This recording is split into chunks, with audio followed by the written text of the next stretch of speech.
Notre invité Yannick Jadot, bonjour. Bonjour. Qu'est-ce que je peux dire? L'homme de l'écologie, le représentant numéro un, député européen, un écologiste, un européen, un futur candidat à la présidence de la République, peut-être? Je suis pas certain que ce soit l'obsession des Français en ce moment de penser à 2022. Ils sont dans la crise sanitaire. Non, mais je vais y revenir quand même. Ils ont la trouille pour leur boulot, ils ont la trouille pour leur entreprise. Mais je vais en parler, j'en parle tous les matins, parce qu'on parle d'un gouvernement d'union nationale avec un contrat de gouvernement. J'y reviendrai tout à l'heure, Yannick Jadot. Bien, puisque on parle effectivement de la crise sanitaire et du déconfinement. Est-ce qu'il faut assouplir? Demain, on attend le Premier ministre qui va s'exprimer pour nous parler de la phase numéro 2 de déconfinement. Est-ce qu'il faut assouplir maintenant ce déconfinement? Il faut, je sais pas moi, ouvrir les parcs et jardins, il faut ouvrir les cafés, les restaurants, les bars. Il faut certainement ouvrir les parcs et les jardins. Même en zone rouge. Mais bien sûr, vous avez vu cette aberration. En plus, on est dans une période où il fait beau, où les gens s'agglutinent autour des parcs, sont extrêmement proches les uns des autres, et vous avez ces parcs qui sont fermés, où personne ne peut aller. Je pense qu'il est temps de sortir d'une forme d'infantilisation des Français, où on leur explique qu'ils sont... On a infantilisé les Français pendant ce confinement. On les a infantilisés, on les a culpabilisés. Infantilisés. Beaucoup de Français ont peur. Ils sont 50% des Français sont très prudents, Yannick Jadot. Mais la question de l'infantilisation n'est pas en lien avec la prudence. Les Français ont été extrêmement responsables pendant ces périodes. Mais quand on leur explique le matin que, franchement, s'ils sont pas sages, s'ils se comportent mal, on va reconfiner, c'est une forme de culpabilisation. Quand on explique que... il faut que ce soit le Conseil constitutionnel quasiment qui décide si on peut se réunir chez soi ou pas, à plus de 10. Quand on interdit les parcs et les jardins, alors que partout en Europe, les Européens sont responsables. Ils ont bien compris qu'il y avait un danger. Ils ont bien compris qu'il fallait pas faire la fête tous ensemble dans les parcs et les jardins. Compris, ça dépend mais où, on a besoin de la nature, on a besoin d'espace. Il faut voir aussi ce que disent les psychiatres, les psychanalystes autour de cette période. C'est dur pour les adultes, c'est très dur pour les enfants. Donc il faut ouvrir davantage d'espace. Bon, alors Yannick Jadot, vous demandez quoi ce matin? Vous demandez l'ouverture des parcs et jardins, on a bien compris, en zone rouge, même en zone rouge. Vous demandez l'ouverture des cafés-restaurants très vite, là, début juin, la semaine prochaine. Moi, je vois beaucoup de restaurateurs se préparer très correctement à faire en sorte que ce soit possible, que ce soit respectueux des normes sanitaires. À partir du moment où c'est respectueux des normes sanitaires, je vois pas de raison à ce qu'on réouvre pas les restaurants. Le problème pour les restaurants aujourd'hui, c'est plus un sujet de rentabilité. Parce qu'à partir du moment où vous avez la moitié des tables qui sont pas occupées, comment vous rentabilisez votre affaire? Et là, de la nécessité que le soutien de l'État à la restauration, à l'hôtellerie, à tous ces lieux soit à la hauteur de l'enjeu pour eux de garder leur affaire. Mobilité aussi accrue au-delà des 100 km. Cette règle devrait être abolie, vous demandez, terminer les 100 km. Non, mais il faut faire attention aux concentrations, toujours. Oui. Mais permettre à chacun de circuler sur tout le territoire librement. Il faut faire attention à ce qu'il n'y ait pas de nouveaux clusters. Mais moi, j'ai ma mère qui est en Picardie, dans l'Aisne. C'est à Lens, c'est à 130 km de Paris. Elle n'a pas vu ses enfants depuis 2-3 mois. Je pense que ça serait bien que je puisse faire 130 km jusqu'à Lens. Oui, bien. Vous parliez d'aide aux restaurateurs, d'aide à la consommation. Il faut encourager la consommation. Est-ce que les aides à la consommation sont indispensables, Yannick Jadot? Il faut une aide au pouvoir d'achat aujourd'hui. Donc de à Français, la consommation. Ça se traduira par de la consommation, évidemment, parce que vous avez beaucoup de Français. Non, mais je vous dis ça parce que j'entends beaucoup d'associations écologistes qui disent attention, si on encourage la consommation pour la planète, c'est mauvais. Non, attendez. Alors, moi, je fais pas partie des personnes qui, ont considéré que ce Covid, cette pandémie, c'était un châtiment de la nature, comme la peste était un châtiment divin. J'ai entendu ça. Vous l'avez entendu, vous aussi? Oui, je l'ai entendu. C'est pas un châtiment de la nature, c'est pas une punition de la nature. Les virus ont toujours existé. Incontestablement, il y a un lien avec la crise écologique, puisque la déforestation accroît la propagation des virus et que cette mondialisation accroît la rapidité de la propagation des virus. Deuxièmement, je ne fais pas partie des gens qui se réjouissent de la période que nous vivons et particulièrement que nous avons vécu quand nous étions entièrement confinés. Je veux dire, c'est pas un mode de vie écolo que d'être bloqué chez soi, de ne pas avoir de rapports sociaux, de ne pas pouvoir sortir, de ne pas pouvoir apprécier la nature, de ne pas pouvoir être avec les autres. Donc, il faut sortir de cette période-là. Et on a beaucoup de Français aujourd'hui qui sont en situation économique extrêmement difficile. Extrêmement difficile. Nous, les écologistes, proposons une aide substantielle aux revenus, jusqu'à 500 € pour les personnes qui bénéficient des minima sociaux, parce que entre l'augmentation des frais d'alimentation, parce que vous mettez plus vos enfants à la cantine, l'augmentation des frais d'électricité, vous ne pouvez plus payer vos loyers, les petits surplus de revenus, de revenus minimum, provisoire. Exactement. C'est ce que vous demandez. Bien sûr. Un revenu minimum provisoire. Absolument. 500 €. Les petits surplus que les ménages avaient par un petit boulot, parfois pas déclaré, mais qui permettait de boucler le mois. Combien de Tout temps ça a disparu. Pendant combien de temps ce revenu minimum? Pendant toute la période, au moins jusqu'à la rentrée. Jusqu'en septembre. Absolument. On est dans une période... Sous condition de ressources, évidemment. On est dans une période extrêmement difficile. Beaucoup de Français souffrent. Il faut qu'on mette aussi le paquet sur la capacité de ces Français à affronter cette situation. De la même façon, vous avez vu leur donner une capacité de consommer. Absolument. Mais parce qu'il faut se nourrir. Mais bien sûr. Parce qu'il faut s'habiller.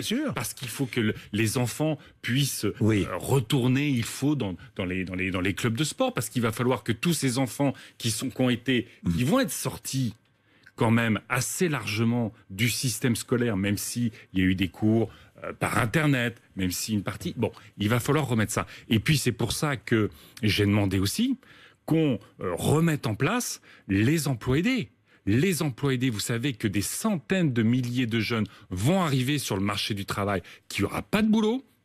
Il faut remettre 300 000 emplois aidés dès 2020. C'est essentiel pour les jeunes, c'est essentiel pour qu'il n'y ait pas trop d'éloignement du marché du travail. C'est essentiel aussi pour toutes ces associations d'aide alimentaire, de solidarité, qui font vivre les quartiers. C'est essentiel qu'elles aient des personnes pour travailler, pour faire vivre cette solidarité. Bien, le plan de relance pour l'automobile. Vous avez écouté le président de la République hier. Comment le trouvez-vous?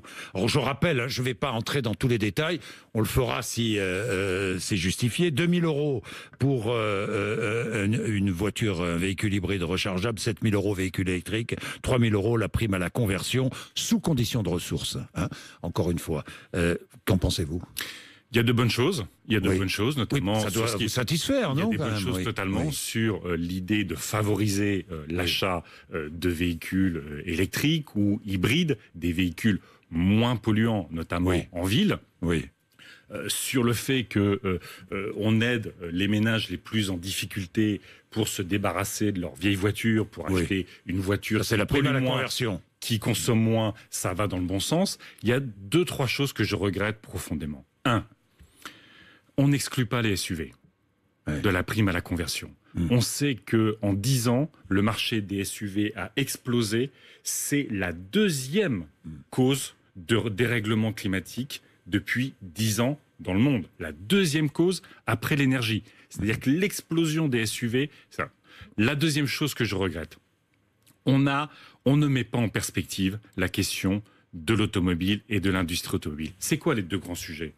À Paris, dès 2024, on va interdire le diesel. Comme dans beaucoup de villes d'Europe, vous avez eu dans cette élection municipale 22 villes de plus de 100 000 habitants qui veulent mettre en place une limitation, parce que c'est le droit européen, c'est la protection de la santé. Attendez, ça c'est un sujet. Donc, est-ce qu'on a intégré cette question du climat et de la pollution de l'air dans ce dispositif? Non, y compris parce que toutes les associations de protection de la santé, de protection de l'environnement n'ont pas été associées. Ni les collectivités locales qui sont responsables. Deuxième chose, si je peux me permettre parce que c'est essentiel. Allez-y, parce que j'ai plein de questions. Allez-y. J'en doute pas, mais comment est en train d'évoluer l'automobile? C'est en train de devenir un service.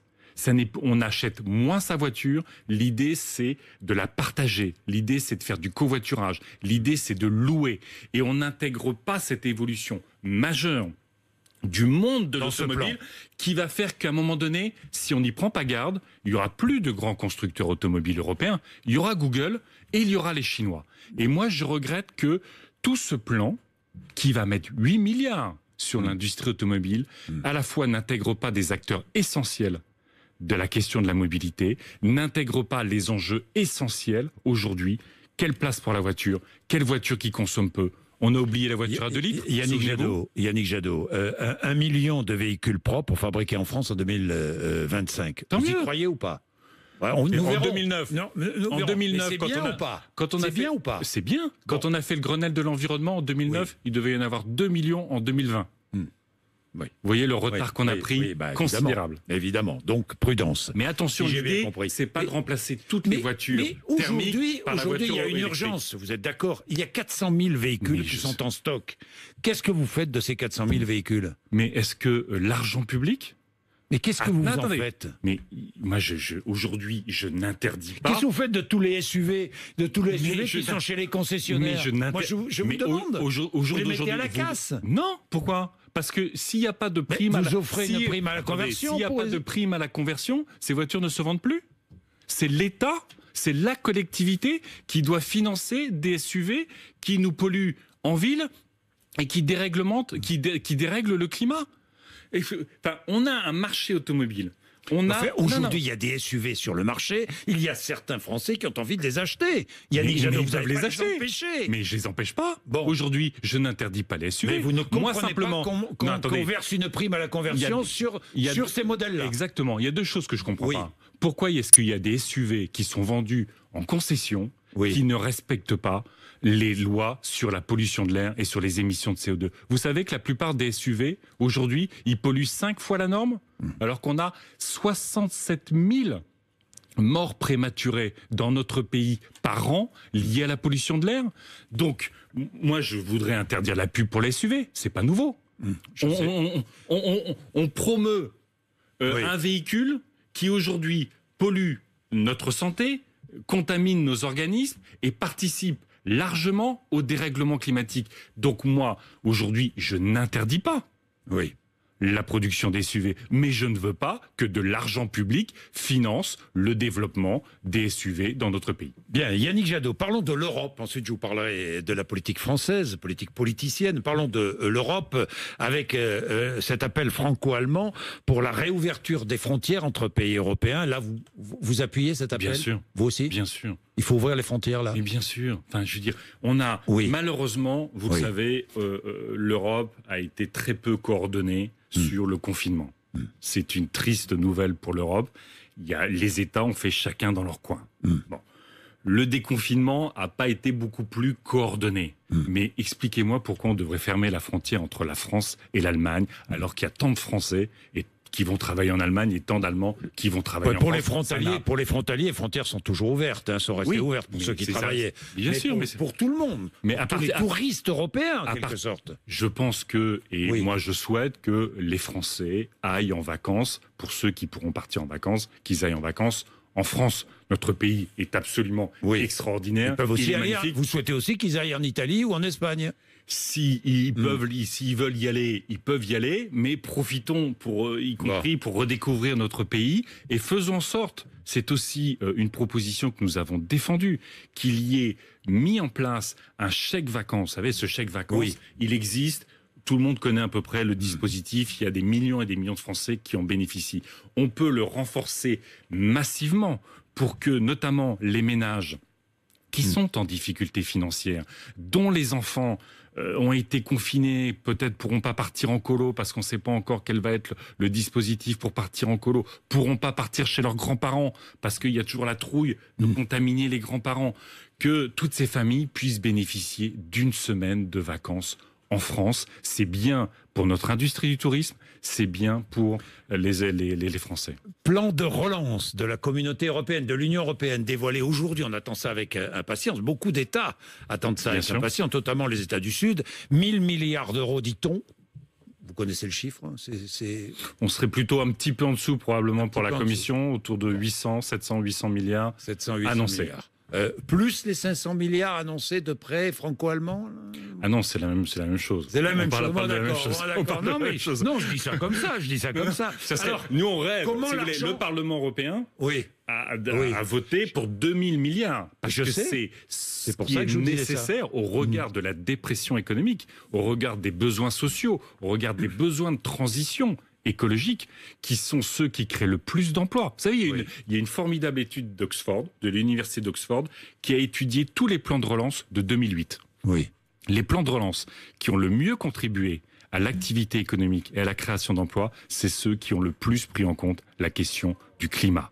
Tout ça pour dire que ce débat, la vieille économie qui nous permet de sauver les emplois ou l'écologie qui en détruirait, c'est un faux débat. Bon, plus on investit sur le vert, plus on crée de l'emploi. Bon. Subvention ou prêt pour les États membres? Là, on est justement sur une clé de répartition qui est intéressante parce qu'on serait sur probablement 2/3 à 80% de ce plan de relance qui serait des dons pour les pays et les secteurs les plus impactés. Il y a 4 pays qui ne veulent pas de ça, vous le savez. Écoutez, l'Allemagne a changé de camp. Oui, l'Allemagne est venue vers nous, vers l'Italie, vers l'Espagne. L'Allemagne a compris que le projet européen était en danger. Si on continuait vers ces égoïsmes nationaux, si on laissait l'Italie, l'Espagne, la Grèce et une partie des secteurs économiques français s'effondrer par manque de solidarité, c'est toute l'Europe qui s'effondrait. Donc l'Allemagne a changé de position et c'est heureux. Donc il faut ces prêts, surtout ces dons pour les pays les plus impactés, et il faut surtout les réorienter vers ce qui est utile. Est-ce que on refait l'économie d'avant qui nous a montré une telle vulnérabilité de nos sociétés économiquement, du point de vue sanitaire, comme ça l'est du point de vue énergétique, où on devient souverain du point de vue de notre alimentation et de notre agriculture, du point de vue de notre énergie, du point de vue du numérique, souverain du point en de vue évidemment, et pas national. Vous n'êtes pas sur le protectionnisme. Je le rappelle. Non. Sur le patriotisme économique. Face à Trump. Moi, j'ai du patriotisme économique. Moi, je trouve que je vais au salon du Made in France. Je travaille beaucoup avec les PME qui sont essentiellement des PME de territoire. Je discutais encore il y a quelques jours avec le patron de la Confédération des PME. Mais ils pensent comme nous aujourd'hui. Ils disent emploi territorial au niveau de la rénovation de nos bâtiments, au niveau de la rénovation de notre patrimoine, des bâtiments publics. Ils disent il faut investir sur les secteurs qui sont riches en emplois. Comme nous, les énergies renouvelables, les circuits courts en agriculture, les services de proximité. Donc, au fond, l'écologie aujourd'hui est la matrice la plus rationnelle pour l'économie et la création d'emplois. Bien. Est-ce qu'on peut imaginer un gouvernement d'union nationale? Vous accepteriez ou pas? Imaginons, Emmanuel Macron vous fait la proposition. Allez, entrez au gouvernement sur un contrat de gouvernement, avec un contrat de gouvernement. Vous accepteriez ou pas? Franchement, je vous pose la question. Aujourd'hui, tout ce qu'on entend, c'est du casting et du débauchage. Non, mais attendez. Non, mais c'est ça. Est-ce que vous accepteriez avec un contrat de gouvernement? Aujourd'hui, moi, je ne vois pas. Je vais vous dire. Vous accepteriez ou pas? Tous les question, elle est simple, vous savez, les écologistes ont toujours pris leurs responsabilités. Je sais, c'est pour ça que je vous pose la question. Pour agir au service des Français. Bon, alors. Mais quand je vois ce gouvernement qui relance les mines d'or en Guyane, qui, sur les questions sociales, malheureusement, n'est pas encore à la hauteur. Mais avec un contrat de gouvernement, est-ce que vous accepteriez ou pas? Si Emmanuel Macron était capable de mettre en place finalement ce que serait un gouvernement de cohabitation, c'est-à-dire un gouvernement qui ne répond pas à son projet politique qu'il a développé pendant 3 ans, que ce soit un contrat qui soit l'écologie, la solidarité, la cohésion sociale autour de la République et l'Europe. Vous voyez bien que ça n'a plus rien à voir avec Emmanuel Macron. Donc si Emmanuel Macron est prêt à dire « je me suis trompé pendant 3 ans », je n'ai pas tenu ma promesse de réconcilier les Français. Je n'ai pas tenu ma promesse d'apaiser notre société et de porter l'écologie et la solidarité.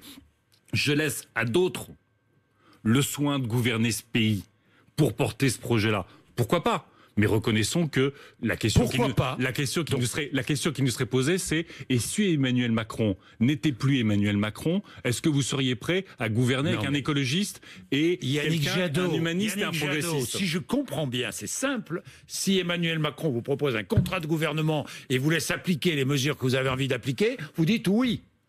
Ah bah si c'est un gouvernement écologiste qui est désigné, un gouvernement d'humaniste, un gouvernement progressiste, un gouvernement qui remet le pacte républicain au cœur de la société, évidemment, on réfléchirait. Mais je ne vois pas Emmanuel Macron aujourd'hui changer totalement de logiciel. Son logiciel est caduc. Il n'a pas tenu sa promesse, le président de la République. Yannick Jadot, c'est intéressant tout cela. Mais Yannick Jadot, j'ai une dernière question. Qu'est-ce que vous allez faire à Paris? Que va faire votre candidat à Paris? Écoutez, là, on vient d'avoir une date probable, possible. 28. Vous étiez contre cette date. Moi, je pense que, si vous voulez, il y a un enjeu majeur qui est de respecter, évidemment, la sécurité sanitaire. Oui. Il y a aussi un enjeu majeur qui est qu'on puisse faire campagne. Oui. Donc j'espère que d'ici le 28 juin... Parce que, regardez, qu'est-ce qui s'est posé comme question? Qu'est-ce qui s'est posé comme question? C'est essentiel. Oui. Heureusement, les écologistes y répondent partout où ils sont candidats. La densité des villes. Oui. La nature en ville, la question de l'autonomie, la question du télétravail, la question des transports. J'en sais rien. Il discute avec Anne Hidalgo. Mais vous savez, je vais vous dire, dans toutes les villes, et c'est là qu'on voit parfois les limites des conversions à l'écologie, dans la plupart des villes où, y compris, on a des candidats en situation de gagner, les socialistes n'acceptent pas que les écologistes aient enfin leur place et puissent être des leaders dans les villes. Donc, ça, c'est un problème, et ça sera un problème aussi dans la négociation à Paris. Merci. 8h55, Yannick Jadot, merci.